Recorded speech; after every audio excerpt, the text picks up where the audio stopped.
City Council meeting. It is 7 o'clock. My name is John Pullman. We are holding this meeting with an anchor location at 910 South Mountain Road, Ruin City, Utah, 84037. We're going to begin this meeting with a pledge of allegiance. It's going to be led by George, and I will offer a prayer because Eileen is out. Please rise. I pledge allegiance to the flag of the United States of America and to the republic for which it stands, one nation, under God, indivisible, with liberty and justice for all. Indivisible, with liberty and justice for all.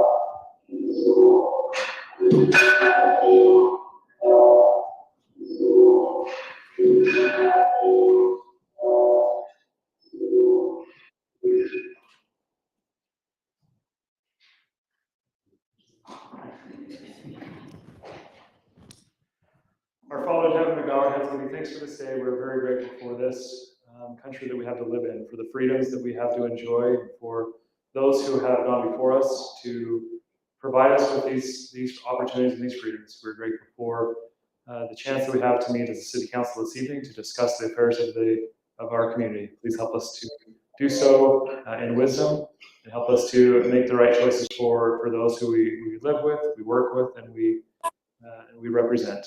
We're grateful again for all we have, and we say these things in Jesus Christ. Amen. Amen. We're going to move forward with item number 1.3, which is roll call. Haley? Councilmember Gary Anderson. Here. Councilmember Mark Pacheco. Here. Councilmember Eileen Ross. She's Here. Excused. She's on the virtual. I'm here. Oh, she is. Welcome, Eileen. Thank you. Councilmember George Ray. Here.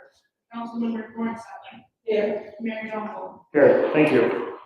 We're going to move on to item number 1.4, which is the city council training. We put aside 3 minutes of all of our agendas to allow city council members to train us on our responsibility as an elected official. Tonight is Flo's responsibility.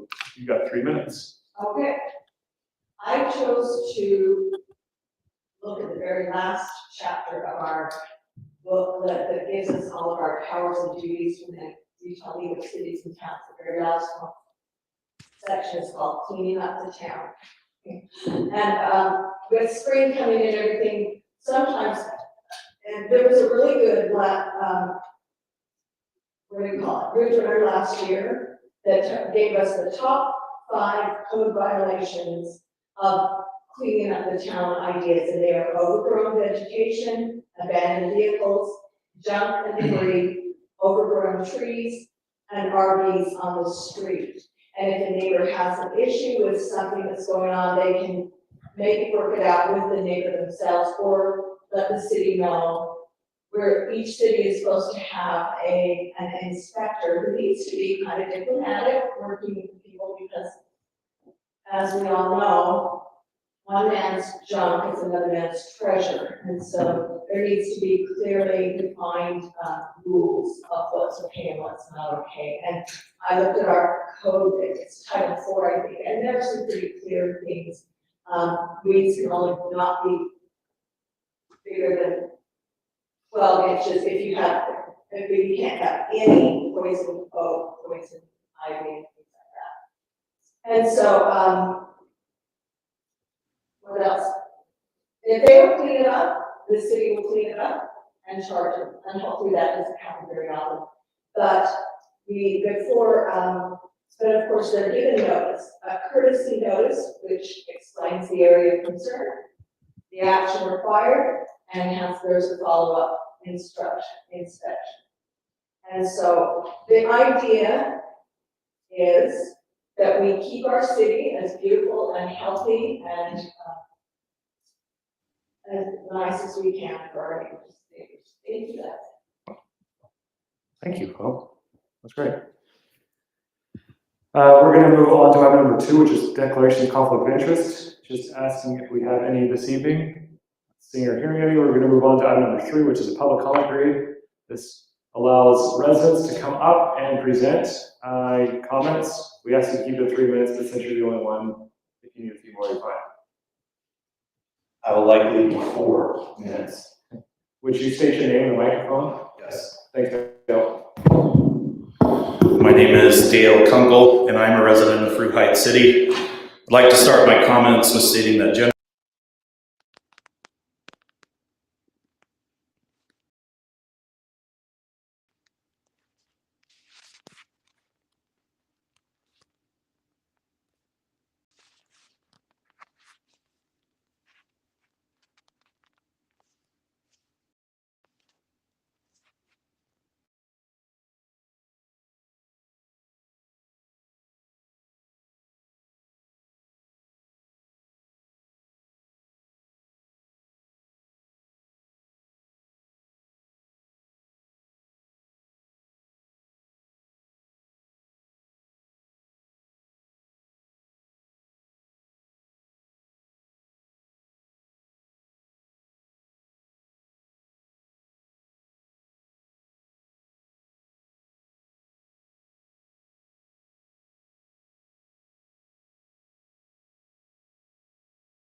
Do you want me to text her? I will.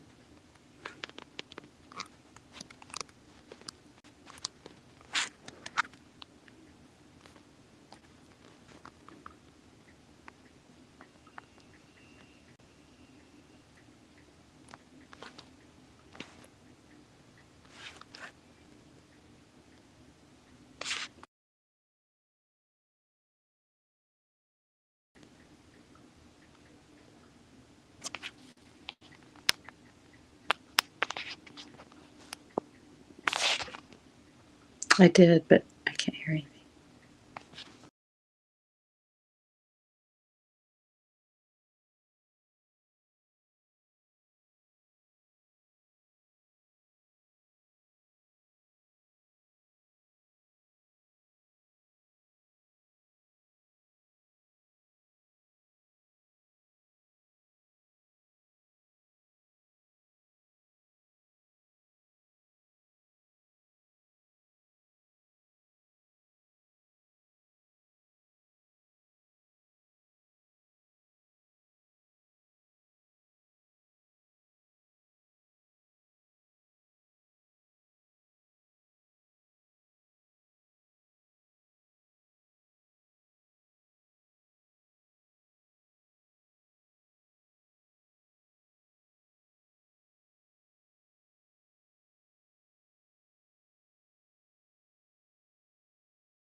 family member to the Planning Commission creates a clear conflict of personal interest on the household family member, elected city council member. And as such, the council member should declare a personal interest conflict and refrain from voting or commenting on matters which their household member will also vote on. Council, please do not construe my comments as an attack on any individual member or city council as a whole.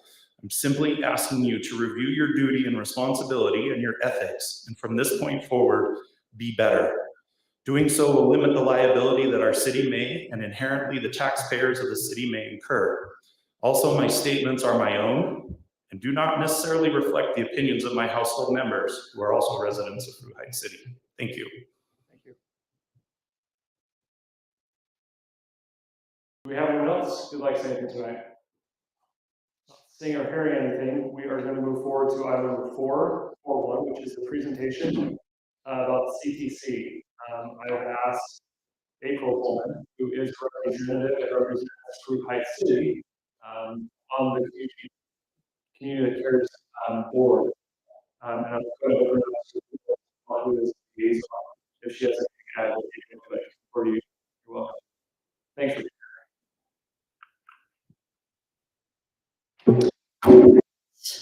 Just give a brief update on the comings and goings of our coalition as it stands right now. So for those of you who don't know, Communities That Matter is an evidence-based program based through communities. And so we have formed a coalition with Farmington, Fruit Heights, Farmington, Kaysville. We're in the grassroots stages of building that coalition. We are collaborating with behavioral health, or rather, behavioral health is collaborating with all of us to get this formed.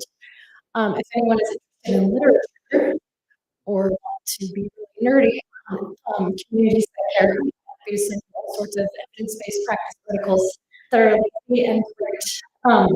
If you have other questions on that. But so where we stand nowadays, behavioral health has hired a coalition director for us.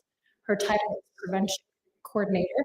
Her name is Tonya Schilling, and she's kind of leading things out for us. In my opinion, she's doing a great job. We have working groups that are formed based on volunteer involvement. I am obviously nobody, but I am involved because of my professional background in behavioral health, plus I am earning a doctorate degree, and so I have a particular interest in prevention science. So basically, the coalition takes the results from the SHARP survey, which the SHARP survey is administered to 6th, 8th, 10th, and 12th graders in Utah. It has been administered for 20 years. It's a youth survey where we can get their point of view, and then we assess risk factors in our community, prevention factors that are working in our community, and we analyze those and decide how to help our youth meet their potential by avoiding delinquency and substance abuse, that type of stuff. That's in a nutshell. So the SHARP survey is analyzed by the data working group right now. Soon they will have results like an action plan type of thing. And at that point, people will probably come to city council and say things like, we are trying to focus on pro-social behavior, rewarding pro-social behavior as a protective factor because antisocial behavior is one of our risk factors. With that, we might ask city councils to, hey, could we reward students of the month based on whatever? So that would be an example. It's an example of something that's happening, but it's an example of a reward for pro-social behavior intervention that city leadership can participate in, if that makes sense. So, okay, just to regroup, we have a coalition director. We're working on data analysis. They're also working on bylaws. A vision statement is for the coalition. We do have volunteers on all different levels, administrators, teachers, police officers, grocery store owners who have been involved in participating. I have been involved, so has been involved, Karen Coleman from Fruit Heights has been involved, Abby Hunt from Kaysville is their representative, Melissa Layton from Farmington is their representative. And that is kind of where we're at. Hopefully, once the bylaws are formulated, then there will be a lot more structure to the coalition, and we can come up with action plans after that. Is that as clear as what? Do you have any? Couple questions. What is the question? Okay, the SHARP survey is accessible to anybody. The data results are accessible to anyone. You can Google it. Just Google SHARP survey results from 2023. I think it's personally fascinating. It does have limitations, but you can review the questions that are asked to the youth and why the results show things. So some of the questions would be, have you used an illicit drug in the last 3 days? And do you get compliments from your peers? You know, I'm really, really summarizing. We, as a data group, review the results for Farmington, Fruit Heights, and Kaysville, but that is confidential information to that siloed group. But you can view the Davis County results online, and they, for the most part, align. There are a few minor differences, but nothing would be colossally different, if that makes sense. Yeah. Did I answer your question? Yes, thank you. Is there something we can do to support this? Because our objective is to help prevention with the youth. There's something we can help them do to support it. They threaten, acknowledge, and that's what's great. We can do it. It's very Tanya has recommended. Yes, so we, because we're still at grassroots, we'll need to start having a volunteers. I think the biggest thing for council right now is awareness. Know that it's going on, that it's happening, the coalition is forming, that we're networking with people. Anyone who wants to be involved, and to what extent they want to be involved is totally up to them, but anyone is welcome. We were gonna start to try to youth involved a little bit more as structured forms, we need leaders, things like that. So I think awareness is number one. And number two, will be after. For example, let's say after working groups have maps and things like that, we would say purpose factor, prevention factor. I'm just going to throw this out there, not to throw anything under the bus. It's lagoon, right? A lot of things happen. There's also a risk factor. So let's say, hey, who is lagoon? Work with them, bring them, and see how we can work with them. So that's where all of our relationships will in formulating strategically with key leaders that have influence over youth in certain areas.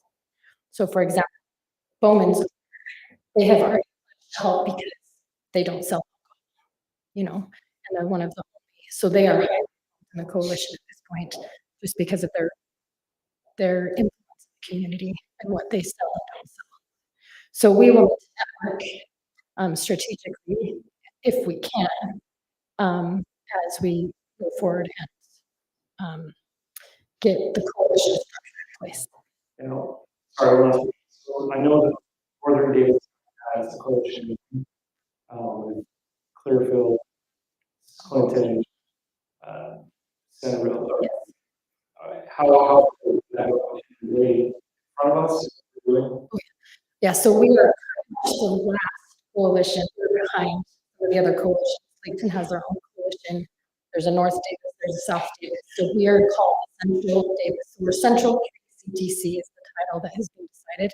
A logo being worked on right now. One thing that I'm glad you brought up is because one of those cities they called it a resolution, but it's more of a proclamation. Some schools have pulled away from the SHARP survey, but it's really not tangible data to see from the youth perspective. So some cities have written proclamations supporting the SHARP survey based on it has its flaws, but right now it's the data we have to work off of, and it's the voice of the youth. So it is important that we recognize that, educate families. Right now, participation is completely voluntary. Parents have to sign permission for their kids to participate, and they don't have to answer all the questions. Like with all data collection, it has its flaws, but it's basically what we have to go on right now. And so it'd be nice. The more participation we have, the better it is. Does that make sense? Yep. Thank you. Yeah. CTC funded. So it is funded by all the cities have put in some financial. I think our financial was around $900. The other cities have done more than that based on their population size. And then Davis Behavioral Health makes up a difference. For example, I don't believe a check has been written for us yet. We have a coalition director hired full-time through Davis Behavioral Health who's being paid to start things up for us, if that makes sense. So it's very collaborative with Davis Behavioral Health and their prevention side of things. Great. I thought training about 6 weeks ago was really good. It got me excited. And I think, how do we incorporate out of school in our city? We don't have all these things, but you just answered a lot of it now by working with like wellness. And I like positive, especially with youth. My daughter just last month, dark soon of the month. If she lived or be around or on Facebook to use all the positive, but with this coalition group that can help us because I just didn't know how we would incorporate it. Right. Well, and in terms of the schools, we don't have the schools physically in our city, but our children attend these schools, right? So even if Kaysville just has a student of the month, he recognize the student of the month, just because it's that's one other recognition point that could be great. So, Thank you. Yeah. Thank you. Yeah. We're going to go on to number 5.1, which is discussion on the tentative budget for fiscal year 2024, 2025. Darren, you want to lead this out? You want to chime in when you get a chance? I know you've had a chance to review this with him. And I appreciate your question. Very well received. As we trying to get the budget together, attended this year, gone through, looked at our revenues that we were expecting to receive, with the different increases, and also the property tax and the different accounts and those kind of things. The general budget is still a little bit over expenditures than what our revenues currently are coming in at. So there will be the opportunity to, but we're also got some things that we need to look at to possibly continue to cut to get to that matching zero revenues. So I wanted to get this to council sooner than later. I want to really budget parity without any questions coming to me. We met with George last week, and we went through the process of going through each section for the general highway vehicle fund. George had some questions. Got them sent in. I actually got a meeting tomorrow. We'll have a meeting tomorrow with the CPA to ask questions we have and to make sure we're following everything to us to our years. But please, if you have any questions. Are there any concerns on any budget item that we need to discuss?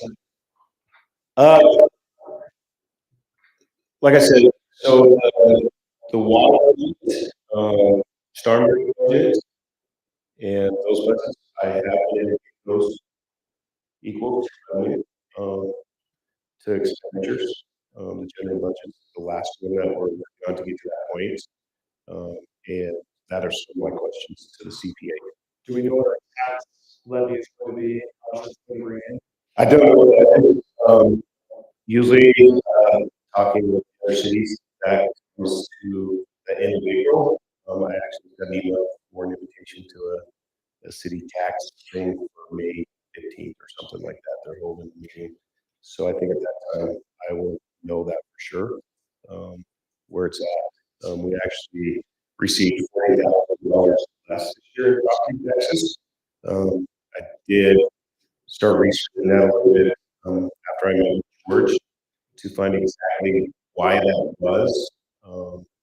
Our rate dropped a little bit just because it continues to decrease. So we collect the same amount of money, so it gradually drops. That was part of it. And then there was a settlement with, I believe it was Rocky Mountain Power, that was settled for settlement for the last 5 years, and then for out of this tax. So each city had a settlement or something that was paid back for that or something. So we paid Rocky Power. So Yeah, there was some tax. I got a little bit of verbiage. I don't know the whole thing, but at the bottom it stated that there was a settlement that was repaid back to Rocky Mountain Power, and each city had a percentage that went to that. So let's does anyone else have a chance to review? I think we've got maybe if you're ready. So next will be the budget. Are you worth the time to even just do half an hour before the session to review that, to all conversational items, and then go into the city council meeting, we can approve the budget, and then work through those questions for the next 30 days. Gary, Art, Good, yeah. Right. It'll be great. Questions I can continue or find out. I just was looking at the vehicle on the. Now, maybe I'll get wrong. Look like compared to last year, almost almost double. It did. So So, can you? yes, so, we're actually going to trade into the lower this year. And the lower price increased to 26,000 for the cost of the city. Is that right? 26 or 36? 226. And then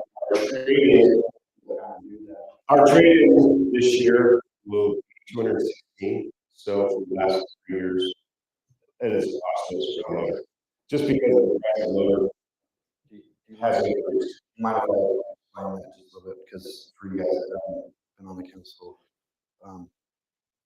a few years ago, the deal was we could buy a loader, and the next year we could trade it in, but we could really trade it in for more than we bought it. And we did that for multiple years, but through COVID, some of them become. Yeah, this is the first time we had. So we just wanted to do it like the last 2 years. So that's what we're talking about, is the it's the price difference between the depreciation, because we kind of absorb that. The other one, do the deal. Yeah, and You guys understand. Okay. and it's quite a lot. So, we were paying about 164, which we paid the last one, and now it's up 226. We only paid 13,000 for the last 3 years. Yeah, That's pretty good. it's a be about When you trade it, us making money in the long run, we're getting more than we pay for it traded. so, and then a new 10-wheel truck is the other portion of that, and for the truck and the equipment is the other part of that balance. So if we're kind of making money on the loader, why is it double? You help me see that. So if you look at trading, which is 200.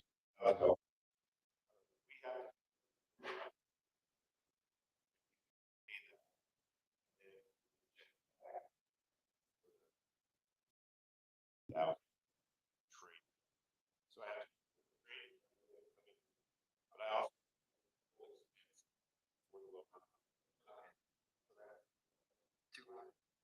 200.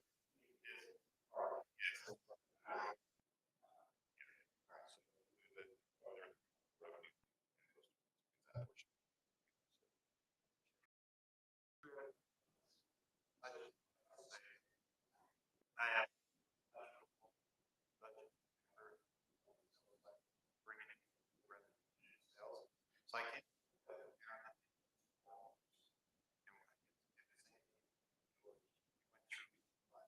A couple very some of the very a lot of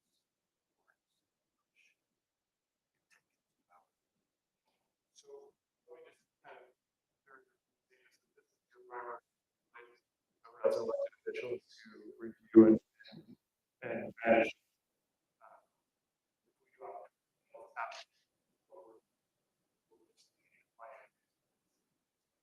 I would probably ask certain questions.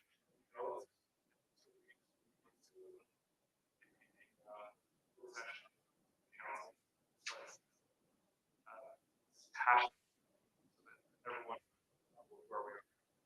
Go. Ask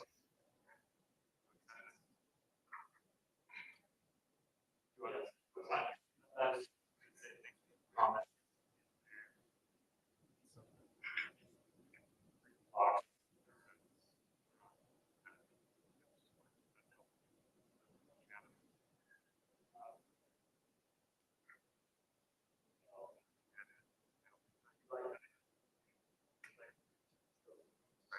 Okay.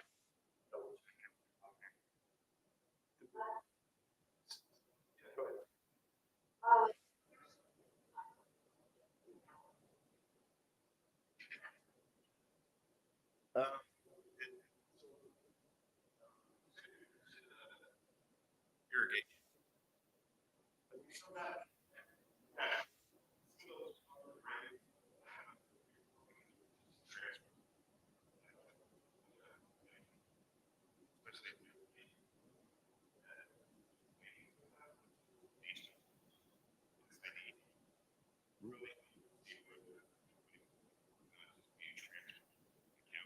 So I had bet.